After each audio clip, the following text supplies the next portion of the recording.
Hello वाल्को। तो हम लोगों ने हेलो एल्केन हेलो एरिन पढ़ लिया है।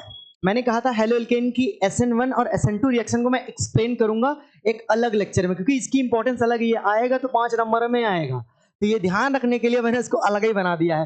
तो आज के लेक्चर में आपको सीखने को मिलेगा SN1 और SN2 रिएक्शन, और ऐसा सिखाएंगे आप कभी भूलेंगे नहीं। देखिए होता क्या है कि SN1 रिएक्शन और SN2 रिएक्शन होता क्या, पहले ये समझना है। उससे पहले आपको ये समझना कि सब्स्टिट्यूशन क्या है, उसी से SN1 SN2 बनेगा।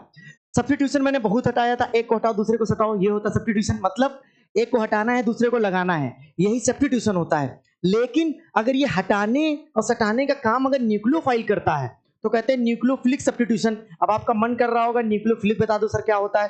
देखो न्यूक्लियोफिलिक हम उनको कहते हैं ऐसे रिएजेंट होते हैं जिन पर नेगेटिव चार्ज हो। नेगेटिव चार्ज हो कौन कौन, जैसे Cl माइनस कर दूं, OH माइनस कर दूं, NH3 माइनस कर दूं। NH3 ये भी इसमें ये न्यूक्लियोफाइल की तरह काम करेगा, नेगेटिव नहीं है। अब आगे जी NH2 माइनस कर दो। तो जिन पर भी आपको नेगेटिव दिखेगा हम उन्हें न्यूक्लियोफाइल कहेंगे। N for nucleophile, N for negative charge. अब बात आती है कि सब्स्टिट्यूशन। अब जब कोई मान लो तुम्हारे पास कोई ऑर्गेनिक कंपाउंड था, मान लो बढ़िया सा मीथेन था, ऐसे जैसे, है ना। अब मान लो इसको घपाक सनी में यहां लेकर गए, इसको यहां से तोड़ डाले, हम इसको भगा दिए। जब H को भगाने के लिए आपने न्यूक्लियोफाइल का प्रयोग किया ना, किसका प्रयोग किया, न्यूक्लियोफाइल का, H को भगाने के लिए। तो जो सब्स्टिट्यूशन हो रहा है वो न्यूक्लियोफाइल की मदद से हो रहा है, और इसीलिए इसको बोलते हैं न्यूक्लियोफिलिक सब्स्टिट्यूशन। तो एक बात तो समझ में आई कि न्यूक्लियोफिलिक सब्स्टिट्यूशन क्या होता है। समझ गए नहीं समझ गए कि न्यूक्लियोफाइल की मदद से किसी भी ऑर्गेनिक कंपाउंड को किसी को हटाना और न्यूक्लियोफाइल को उसकी जगह पर सटाना। तो दो कंडीशन आपको पता चल गई कि न्यूक्लियोफिलिक की हेल्प से, न्यूक्लियोफाइल की हेल्प से अगर सब्स्टिट्यूशन होता है तो न्यूक्लियोफिलिक सब्स्टिट्यूशन होता है। ठीक है, तो अब मैं डस्टर ढूंढने लग जाता हूं बार बार। तो हम इस बात को समझे हैं कि न्यूक्लियोफिलिक सब्स्टिट्यूशन होता क्या है, और इसी को किसी ने डिफाइन किया था, कहा था कि ये 3 तरीके का होता है, SN1, SN2 और एक होता है SNI। वो आपको पढ़ना नहीं है, आपको पढ़ना केवल कौन कौन है भैया, SN1 पढ़ना है, SN2 पढ़ना। इसका क्या मतलब है, इसका मतलब है unimolecular nucleophilic substitution reaction. मतलब इसमें जो होगा, अब यूनिमॉलिक्यूलर का क्या मतलब होता है, देखो जितने लोग रिएक्शन में भाग लेते हैं उनकी संख्या को हम कहते हैं मॉलिक्यूलरिटी। माने नहीं समझे नहीं सर, मान लो A ने B से रिएक्शन किया और C बना दिया। अब मान लो यहां पर देखा 2 लोग आए, कितने लोग आए भैया, यहां पर 2 लोग आए, दोनों अलग अलग नेचर के हैं। तो जब हम मॉलिक्यूलरिटी को लिखेंगे तो कहेंगे इनकी मॉलिक्यूलरिटी कितनी है, 2। जितने लोग रिएक्शन करेंगे, शादी में मॉलिक्यूलरिटी कितनी होती है, 2, क्योंकि 2 ही लोग एग्जैक्टली मैरिज कर रहे होते हैं वहां पर। नहीं सर चल तो आओ, बहुत कुछ रहा होता, आप समझ नहीं रहे, ऐसा नहीं है। वहां पर आपको ये ध्यान रखना होता है कि जो मेनली आपको फोकस करना है कि वो जो साइड बाय साइड तो बहुत चलता है ना, इंडक्शन बहुत होता है वहां। तो 2 लोग पार्टिसिपेट करेंगे तो बाई मॉलिक्यूलर, और अगर एक पार्टिसिपेट करेगा तो यूनी मॉलिक्यूलर। तो SN1 में एक ही रिएक्टेंट का सारा रोल रहता है, तो हम उसको कहेंगे भैया एक ही रिएक्टेंट का काम चल रहा है, तो हम कहेंगे ये यूनिमॉलिक्यूलर है। समझे, बात आती है SN2 किसको कहेंगे। SN2 कहने के लिए आपको बस कुछ नहीं करना है, यहां कर देना है bimolecular nucleophilic substitution reaction. तो bimolecular nucleophilic substitution reaction होता है। मेरी बात समझ में आ रही कि नहीं आ रही है, ठीक है। SN1 SN2 का मैं मतलब आपको समझा पाया, बिल्कुल समझा पाया कि आप समझ गए SN1 क्यों कहते हैं, SN2 क्यों कहते हैं। अब एक बात समझो कि ये जो SN1 SN2 है इनके बारे में पेपर में लिखने के लिए आएगा आपका, हम क्या लिख देंगे सर। तो देखो मैंने एक स्लाइड रेडी की है, क्योंकि इसको लिखने में राइटिंग मेरी गड़बड़ा जाती है, अभी वो नहीं बना पाते ना, क्या कहते हैं जो प्रिंट करके लाओ शब्द ऐसा करके, हैंड रिटन लिखता हूं मैं। सुनो कहते क्या है, SN1 रिएक्शन का पेपर में आता है, डिस्क्राइब SN1 रिएक्शन, या first order nucleophilic substitution reaction, या यूनिमॉलिक्यूलर न्यूक्लियोफिलिक सब्स्टिट्यूशन रिएक्शन, कुछ भी बोले वो, तुम ये 4-5 पॉइंट याद कर लो। क्या लिखना, इट अकर्स इन 1 स्टेप, मतलब ये जब रिएक्शन होगी तो एक ही स्टेप में काम कंप्लीट हो जाएगा, ऐसा नहीं 2 4 6 10 स्टेप लगेंगे, एक ही स्टेप में काम कंप्लीट हो जाएगा। तो लिखेंगे अकर्स इन 1 स्टेप, पहला पॉइंट याद रखेंगे। कार्बोकटायन फॉर्मेशन टेक्स प्लेस, इसे कार्बोकटायन कहते हैं। अब कार्बोकटायन क्या होता है? जैसे ये मीथेन थे भैया, ये मीथेन थे, हमसे कहने लगे हम अपने एच को निकाल दें, हमने कहा निकाल दो। जैसे ही एच बाहर निकल के चला गया माइनस के रूप में, कहे अब तो हमारे पास गरीबी है, पॉजिटिव आ गया। तो जब किसी से कोई नेगेटिव एलिमेंट निकल जाता है तो उस पे पॉजिटिव आता है, उसे कार्बन के केस में उसी को कहते हैं क्या? कार्बोकटायन। तो ये जो बना भैया कार्बोकटायन, कबहू कबहू ऐसा होता है कि ये प्लस के रूप में निकलता है। जब H प्लस के रूप में बनता है तो भैया बनता है कार्बो अनायन। क्या बनता है? कार्बो अनायन। लेकिन कबहू कबहू ऐसा, तो ये 11th की बात बता रहा हूं, तो पेपर में कार्बो अनायन समझे, कार्बोकटायन समझे। कबहू कबहू क्या कहते हैं, ये एक बॉन्ड बनाने में 2 इलेक्ट्रॉन लगे थे, H कहता है हमको हमारा इलेक्ट्रॉन दे दो, ऐसे एक हेड एरो होता है, और ये कहते हैं हमको हमारा इलेक्ट्रॉन दे दो। तो इस केस में बनता है भैया फ्री रेडिकल। क्या बनता है? फ्री रेडिकल बनता है। 3 केस मैंने बताया कि कार्बोकटायन कैसे बनता है, कार्बो अनायन कैसे बनता है, फ्री रेडिकल कैसे बनता है। छोटी पर मोटी बातें आपको पता होनी चाहिए थी। अब हम लोग अपने टॉपिक पर वापस आते हैं। तो पहला पॉइंट लिखा, कार्बोकटायन फॉर्मेशन टेक्स प्लेस। बात ये होती है जब कार्बोकटायन बन रहा होता है ना, उतने ही समय हम ये पता लगा लेते हैं कि कितनी स्पीड में काम चल रहा है। स्पीड पता लगाना बड़ा डिफिकल्ट काम है, काम प्रोसेस में है, बहुत तेज चल रहा है, तुम पकड़ ही नहीं पा रहे हो उसको। आयनिक रिएक्शंस का रेट पकड़ ही नहीं पाते, बहुत तेज होती है, इतनी तेज होती पता ही नहीं चलता। लेकिन ये जो होते हैं मॉलिक्यूलर रिएक्शंस होते हैं, हम ये पता लगा लेते हैं कि ये कितनी तेजी से हो रहे हैं। तो अभी इसको लिखा मैंने आरडीएस, मतलब रेट डिटरमाइनिंग स्टेप। क्लियर दिख रहा है आप लोगों को? दिखना चाहिए। अच्छा, फिर है अगला, rate of reaction stability of carbocation पे डिपेंड करता है। रेट ऑफ रिएक्शन, रिएक्शन कितनी तेज चलेगी कितने धीमे चलेगी, ये बात डिपेंड करती है कार्बोकटायन की स्टेबिलिटी कितनी है। अब कार्बोकटायन 3 तरीके के होते हैं, एक होता है 3 डिग्री कार्बोकटायन, एक होता है 2 डिग्री कार्बोकटायन, और एक होता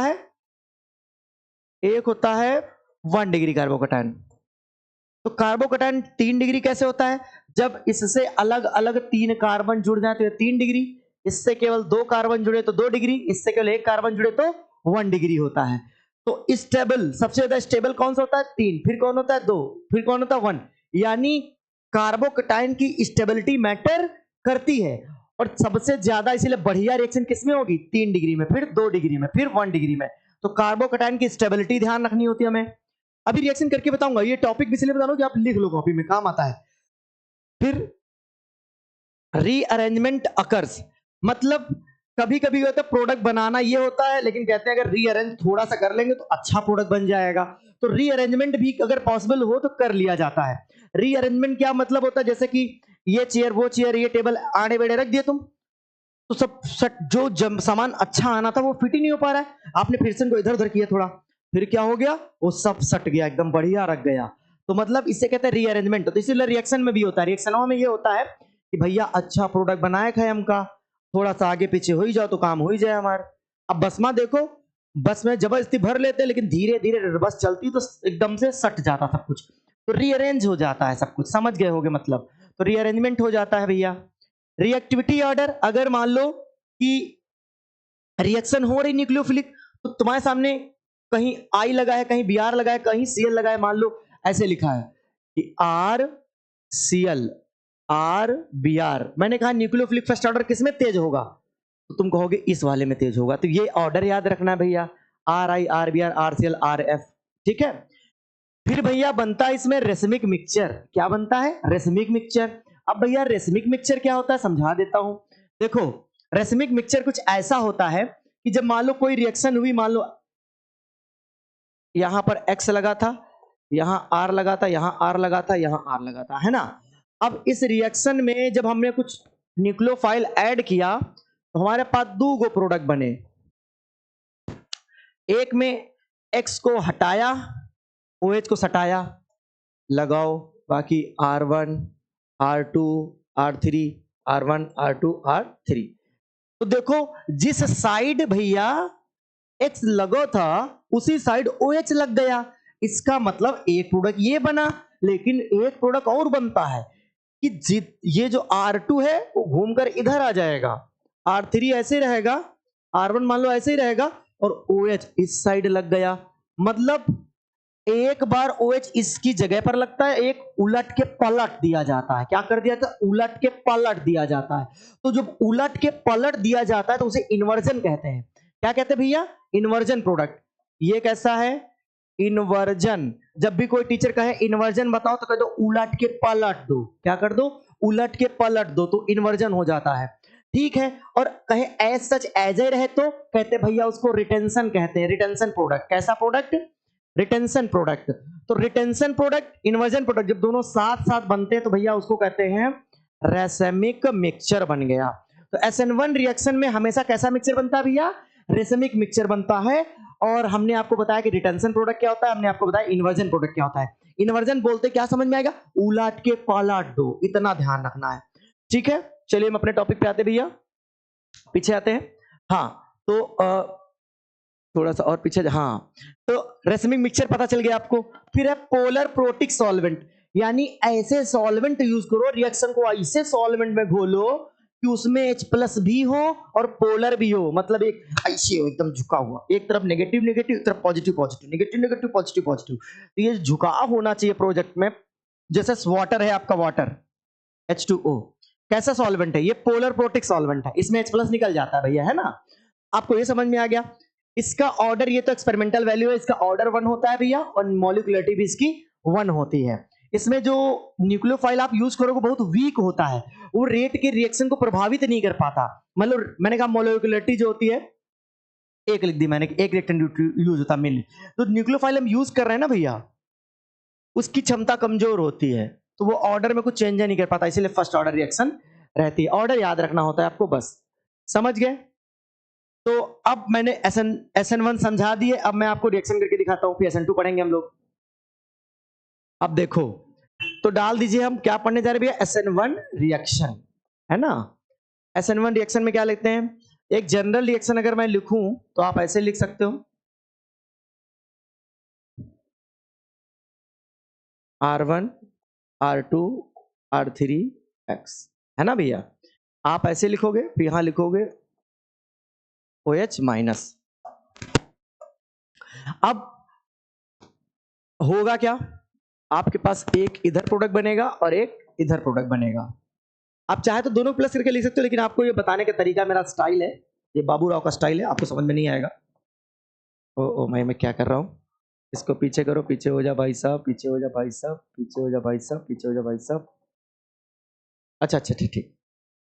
ये OH- था, और यहीं से आप ऐसे खींच लो, ऐसे ऐसे। आपको दिख रहा है क्लियर? ठीक है भैया। OH एक बार घपाक सानी कहेगा, चलो भाई घपाक सानी, R1 R2 R3, और यहां क्या लगा दो भैया? OH, है ना।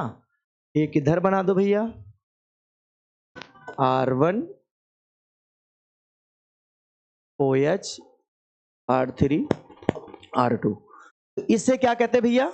मान लो ऐसा हुआ ना। अब देखो इसका रीजन देखो, जिस जगह पर, जिस साइड में X था उसी साइड में OH लगा, तो इसे कहते हैं भैया रिटेंशन प्रोडक्ट। क्या कहते हैं हम? Retention product.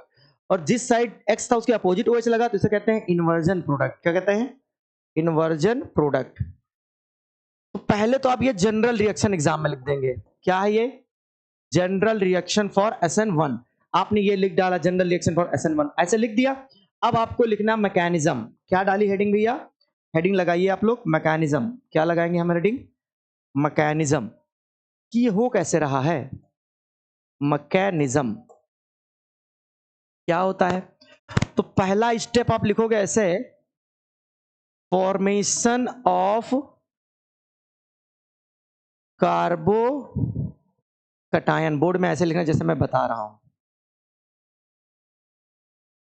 तो आप क्या लिखोगे? कहोगे हमरे पास मान लो CH3 3 डिग्री कार्बो कटायन लिया मैंने, कितने लिखे भैया? और यहां से कोई X हमने जोड़ दिया, है ना। तो होता क्या है, यहां पर सॉल्वेंट वही पोलर प्रोटिक सॉल्वेंट है हमारे पास। तो अब क्या होगा, इससे क्या होगा? फॉर्मेशन कार्बो कटायन लिखा, तो ये होगा ऐसे, ये वाला निकल जाएगा भैया। कैसे निकल जाएगा? तो यहां पर आ जाएगा प्लस। लुक अच्छा, हाँ, ऐसे। तो ऐसे, तो यहां पर एक CH3 भैया रहेगा, यहां पर एक CH3 रहेगा, यहां पर एक CH3 रहेगा, इस पर आ जाएगा प्लस। प्लस क्यों है भैया? ये निगेटिव निकला, इस पर क्या आएगा? प्लस। निकलता हुआ दिखा दो भैया कि हमारे पास x निकल के बाहर चला गया। अब अगर आप बहुत अच्छे समझदार विद्यार्थी हैं तो आपको ये लगेगा कि भैया यहां पर sp3 संकरण था, हाइब्रिडाइजेशन कितना था भैया? sp3 कितना था भैया? इस कार्बन पर sp3 हाइब्रिडेशन था क्योंकि 4 सिग्मा बॉन्ड है, लेकिन यहां 3 सिग्मा है। कल मैंने सिखाया था 3 सिग्मा होने पे कौन सा हाइब्रिडेशन होता है भैया? sp2। यानी इस कार्बन पर कैसा है भैया? sp2। यानी इसका इस पे sp3 है, एक s 3 p, वो तीनों भरे हुए, लेकिन यहां पर sp2 है, एक p पूरा खाली है भैया, एक p इसका पूरा खाली है, क्योंकि यहां पर भी तो sp3 होना चाहिए। और वो जो खाली वाला है वो ऐसे दिखता, भैया हम खाली बैठे हैं। ये वाला कंडीशन आपको याद रखना है कि इस तरह से p ऑर्बिटल खाली हो जाता है। तो ये स्टेप क्या हुआ? फॉर्मेशन ऑफ कार्बोकेटायन आपको दिख गया। ठीक है, बिल्कुल क्लियर हो गया। अब इस अगली स्लाइड पे मैं लिखता हूं, क्या लिखेंगे? हाँ, लिखेंगे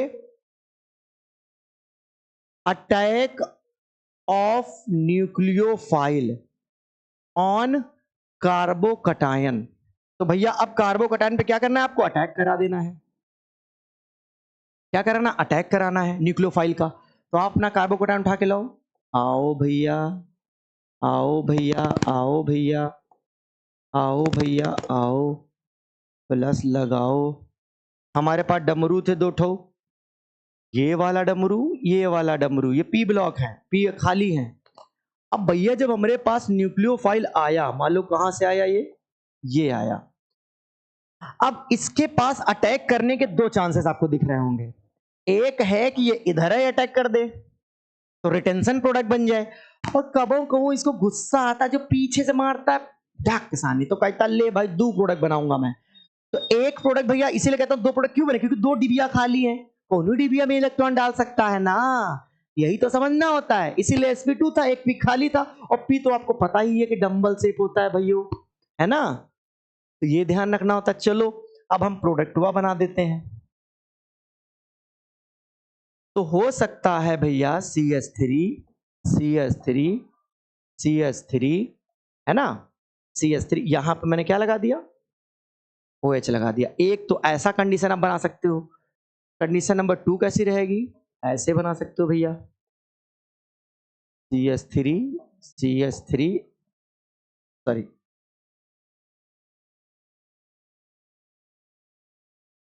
CH3 और ये CH3। आपको दिख पा रहा है ये? मैं हट जाऊं? ओह माय गॉड, नहीं दिख पा रहा है। मैं इसको इधर लिख देता हूं थोड़ा सा।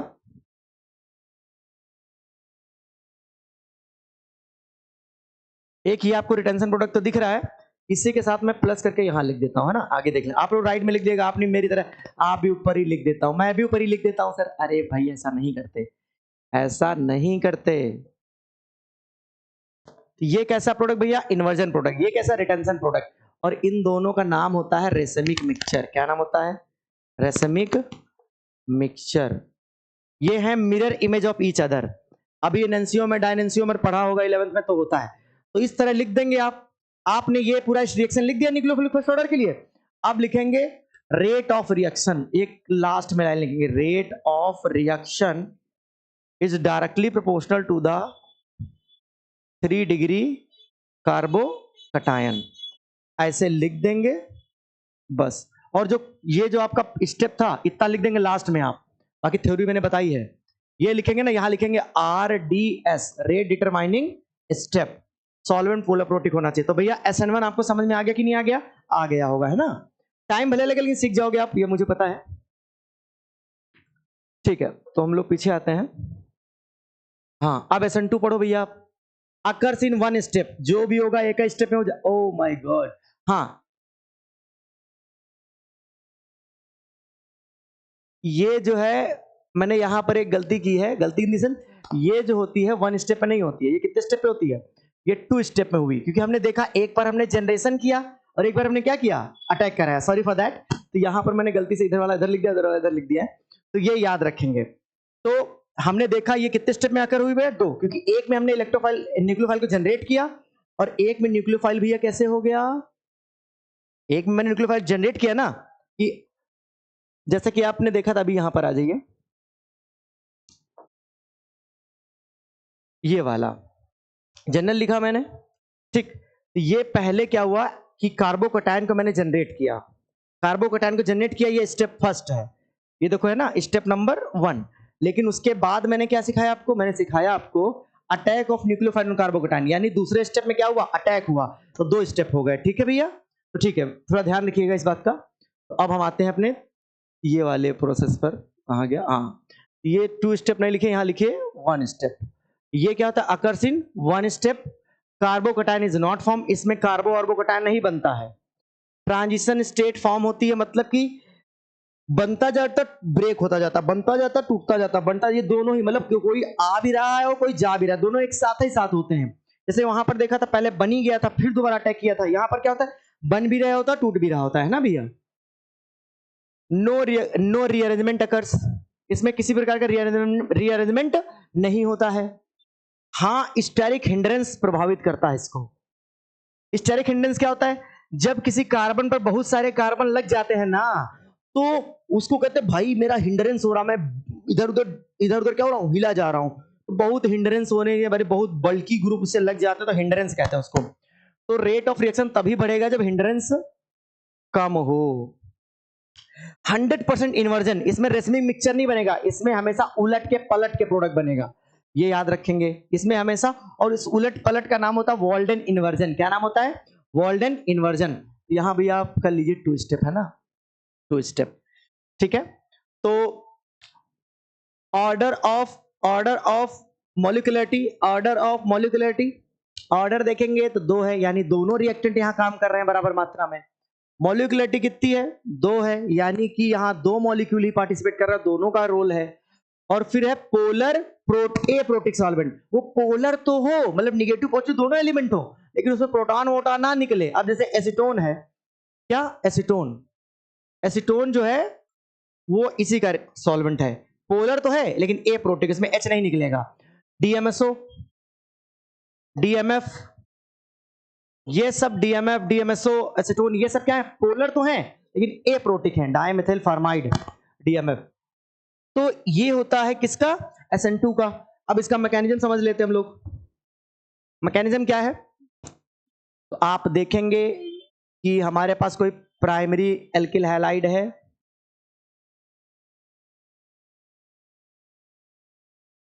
ठीक, और यहां पर मैंने न्यूक्लियोफाइल अटैक कर दिया, तो आपने देखा खटाक्सानी यही बनना चाहिए सर, नहीं, ये बनना चाहिए, है ना। इन्वर्जन बनता है ना हमेशा, एक ऐसा प्रोडक्ट बनता है इन्वर्जन, ये बनना, ये जनरल रिएक्शन है, ये कौन सी रिएक्शन है? जनरल। लेकिन हमें क्या होता है? मैकेनिज्म समझना होता है। क्या समझना होता है? मैकेनिज्म। आप मैकेनिज्म देखिए भैया, मैकेनिज्म तो लिखेंगे आप यहां पर जकाजांग जकाजांग जी जोंग जिंग जोंग जिंग जोंग, एच एच एच, है ना। यहां पर आपका न्यूक्लियोफाइल भी तैयार बैठा है।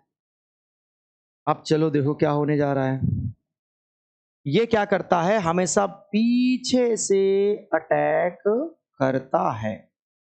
अब जैसे ही अटैक करेगा ये भैया छूटना चालू हो जाएंगे, तो देखिए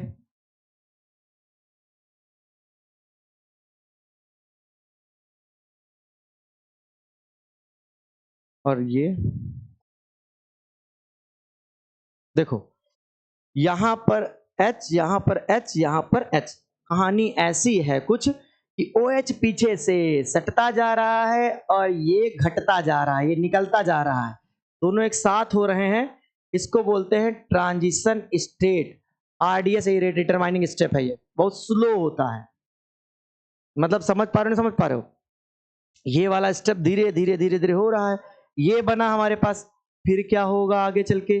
होगा यही जो होना है, H H OH और ये H। दिख रहा है आप लोगों को? तो कंडीशन ये प्रोडक्ट बन जाएगा और आपका फाइनली एक्स माइनस क्या हो जाएगा, निकल जाएगा। तो ये आपकी थी कौन सी, SN2 रिएक्शन। यहां पर जब आप ऑर्डर लिखेंगे, बिल्कुल ऐसे बोर्ड में लिखना आप लोग,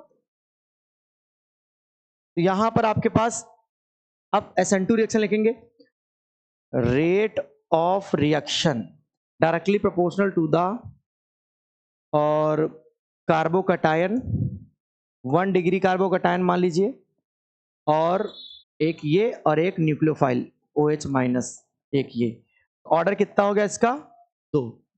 मॉलिक्यूलरिटी कितनी होगी, 2। तो ये ऐसे लिख देना लास्ट में, है ना। अब एक बात समझा देता हूं, जैसे कि हमने कहा कि SN1 कार्बन की कार्बोकटायन की स्टेबिलिटी चेक करता है। क्या करता है, जो जितना स्टेबल कार्बोकटायन होगा वो उतना भयानक रिएक्शन देगा SN1। तो एक बात याद कर लिए, सबसे भयानक कार्बोकटायन मान लीजिए इसको ले गया मैंने, एक लिया CH2 प्लस,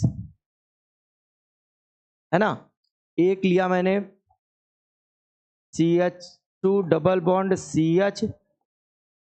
CH2 प्लस, एक ये लिया, एक 3 डिग्री कार्बोकटायन, एक 2 डिग्री कार्बोकटायन और एक 1 डिग्री कार्बोकटायन। अगर कोई पूछता है SN1 का ऑर्डर बताओ इसमें, तो ये याद रखना है, यही ऑर्डर है, सेम टू सेम। कि सबसे स्टेबल ये कार्बोकटायन है, इसलिए क्योंकि ये रेजोनेंस में पार्टिसिपेट कर जाएगा। किसमें पार्टिसिपेट कर जाएगा, रेजोनेंस में। इसमें भी रेजोनेंस होगा क्योंकि डबल बॉन्ड एटम, यहां पॉजिटिव यहां पर डबल बॉन्ड, तो ये दोनों क्या करेंगे, रेजोनेंस को फेवर करेंगे। तो ये वाला दूसरे नंबर पे आता है, फिर 3 डिग्री, फिर 2 डिग्री, फिर 1 डिग्री।